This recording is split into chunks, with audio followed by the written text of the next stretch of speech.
Hello అందరికీ ఇవాళ ఎంతో రుచిగా హెల్దీగా ఉండే దబ్బకాయ పొక్కింపు ఎలా చేసుకోవాలో చూపిస్తాను పదండి. ముందుగా చక్కగా ఉన్న దబ్బకాయలు తెచ్చుకుని శుభ్రంగా కడుక్కొని వాటిని చిన్న చిన్న ముక్కల్లా కట్ చేసుకుని సీడ్స్ అన్ని సెపరేట్ చేసుకోవాలి. తర్వాత ప్రెషర్ కుక్కర్లోకి ముక్కలన్నీ వేసుకుని 1 గ్లాస్ వాటర్, 10-15 పచ్చిమిర్చి, 3 table spoons salt, 1 table spoon పసుపు వేసుకుని ఒక 10-15 విజిల్స్ వచ్చినంత వరకు ఉడికించుకోవాలి.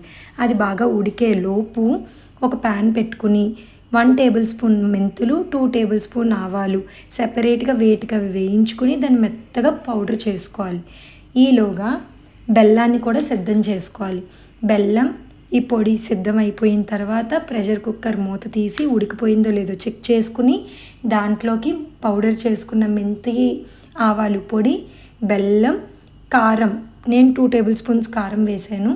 మీ రుచికి తగ్గ మీరు కారం సాల్ట్ అడ్జస్ట్ చేసుకోండి. దాన్ని దగ్గరగా అయినంత వరకు బెల్లం వాటిలో కలిసి బెల్లం వేగానే వాటర్ రిలీజ్ అయ్యి మళ్ళీ దగ్గర పడుతుంది. ఆ దగ్గర పడినంత వరకు దాన్ని ఉంచి మీడియం ఫ్లేమ్లో మాత్రమే ఇదంతా ప్రాసెస్ చేయాలి. దగ్గరగా అయిన తర్వాత ఆవాలు, జీలకర్ర, ఎండుమిరపకాయలు పోపు పెట్టుకోవడమే, అంతే. స్టవ్ ఆఫ్ చేసుకుని దాన్ని గ్లాస్ జార్లో స్టోర్ చేసుకుని సర్వ్ చేసుకుని తినడమే. రుచిగా ఉండే దబ్బకాయ పొక్కింపు రెడీ. మీరు కూడా తప్పకుండా ట్రై చేసి కమెంట్లో మీకు ఎలా వచ్చిందో చెప్పండి.